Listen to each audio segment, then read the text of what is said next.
I personally had a lot of knowledge of it because I'm a social worker. Okay. And I work with kids, and some of them are on the spectrum, and through many years. Yeah. So I had a lot of information. And being a teacher, the same thing. Okay.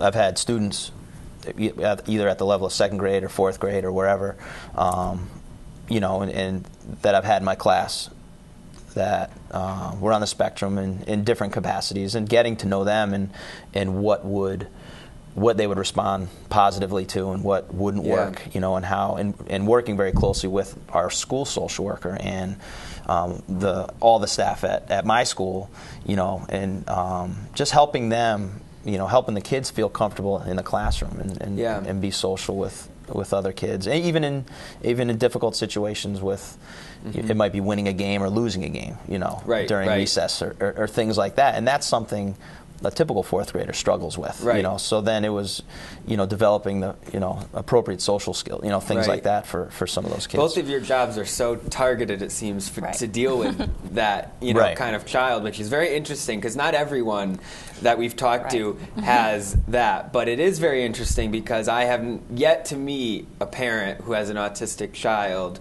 who seems like they weren't ready for it or weren't equipped for it. You know what I mean? Right. Everyone has that natural thing in them that just is able to cope with it, deal with it, all the all the steps that go with it. But it's very interesting how it does end up working out. And in your instance, it's pretty explicit, social worker and teacher as a parent, which is very fortunate, I think. But it's been interesting to talk to different people.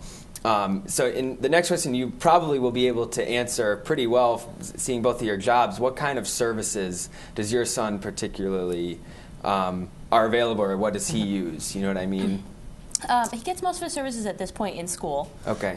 He gets occupational therapy. He's in first grade, you said? He's in first grade. Okay. Yep. He gets he got speech. He doesn't get as much speech services this year. They do more of a group activity, and he gets physical therapy throughout the day in school too. So. Oh, wow. But the majority of things he does are at school. He has done other things outside of school. He has gone to, various groups, and he also does go to a social skills group twice a month. Okay. Outside of school. And he's in a regular school setting. You're from Meriden, correct? Yep. So he's in the normal public school system. Do you find that? Regarding services, I hear a lot of problems with that, and that's one of the things that ASRC offers is kind of advocating and that kind of thing. Now, you were saying you haven't really faced any difficulty with it yet. You felt that they're very supportive? So far, we have not had a big problem with things that we've requested. We've been very pleased. We have. Now, do you think the school has a lot of children with intellectual disability or autism or any of those, or do you think they've kind of customized it to what kind of children come through their school system? I mean, they're supposed to customize it, and it seems like they do. I mean, I think they have a fair amount of other kids with disabilities, but I don't think there's any other children with autism in the first grade that I know of. That's great, because it's not always the case from what I hear. And you may know, I don't know how your school system is. I mean, do you feel, obviously your child doesn't go there, but do you have autistic kids in your school system? We do, And do you feel like it's also adequate? Like I mean, the people that I work with at my school in North Haven it's a fantastic team, whether it's speech and language or it's the OT, PT, the social worker, the special ed teacher. I mean, it's a team effort, which it has to be in order for any child, to succeed. But they do the work in school. They do the social skills groups. They might pull a lunch group, so kids, they can choose some members of their class and they have lunch together, outside of the cafeteria and different things like that. And with Caleb, I mean, Caleb was basically transitioned into the public school system officially when he was 4, even though he wasn't in kindergarten, because birth to 3 services ended. So he was even going to like a pre-K, a preschool program through the school system when he was 3, and then again when he was 4. Focused mainly on his speech development because he was hard to understand for a while. For a long time, he didn't say his first word until he was 3. That was one of the first signals, though, correct? Yes. Speech. And oftentimes is. Yes. Because it's one of the first things that a child.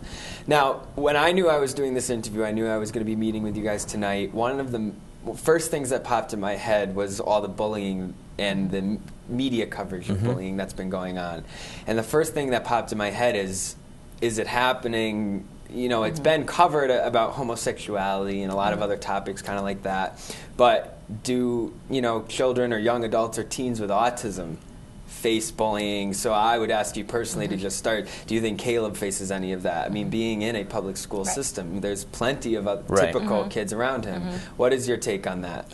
I don't think he's experienced it yet. I think because he's still pretty young, and I think kids don't pick up on a lot of the differences yet in the really younger grades.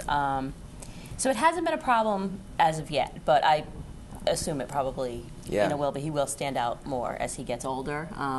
It was more, we get concerned about our older son, who has a classroom right across the hall from Caleb, and he had an issue this year where Caleb was getting upset in school, and the kids in my other son's class could hear it, and he got all upset about it and sensitive about it and thought kids were like making fun of him about it. So it was almost like my older son was being bullied because of something his younger brother did. So his teacher, you know, had a talk with the class, and they worked it all out, and it hasn't been a problem since. But you're a school teacher, 4th grade. Do you see, you know, separate from your son, I mean, do you see kids with, whether it be autism or any other area, intellectual disability, anything, I mean, do they get picked on, or do you think that the society has protected those kids so much that it's you know, so low to bully the, you know?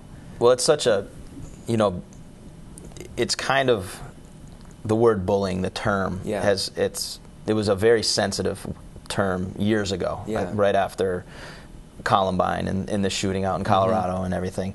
So it was a hot topic for a couple years, and it kind of has, you know, every school has to have a bullying policy and things like that. And I mean, just my experience right now, even in 4th grade, the kids connect with each other on different levels that I've seen. You know, kids are kids, and they know there may be some students in class that are different, that might need some extra help in different areas, or maybe even they may have some classmates that are on their own program completely. But once you get to talk with each other, you know, and they find out that they play the same video games, or they read the same books, or watch the same cartoons, the students that I've experienced, they're very open to each other, and everyone's sensitive to bullying, whether it's towards, you know, a typical peer or someone who may have a disability, and it's not acceptable anyway. I mean, Caleb's in 1st grade right now, you know, and just like Lauren said, you know, who knows what will come down the road for Caleb, and, you know, for Aiden as well, you know, to stick up for his little brother or something like that. It's so in the media right now, and I'm sure we could go on for the rest of the time about that, and I won't, but it was just something that I thought about, and, you know, maybe something to pursue and, you know, ask other kids or teens with autism. But you know, you're just hearing about, you know, like I said, homosexuality and that kind of thing has been in the media, and you know, it's probably very easy for those kind of kids who are getting picked on by the more typical kids, or however you want to label it, to pick on then the autistic kids or that kind of thing. Sure it does happen, so it was just something that popped in my head. But I just want to know, what was your, and I'll ask both of you this, starting with you, Lauren. What was your greatest fear at first? I mean, whether it be in that initial evaluation or in the last evaluation, but what was your greatest fear? I think just not knowing what was going to happen. You know, not that you ever know what's going to happen the rest of your life, but just thinking life was going to be hard for him, much harder than it needed to be. You know, I think that. And yours?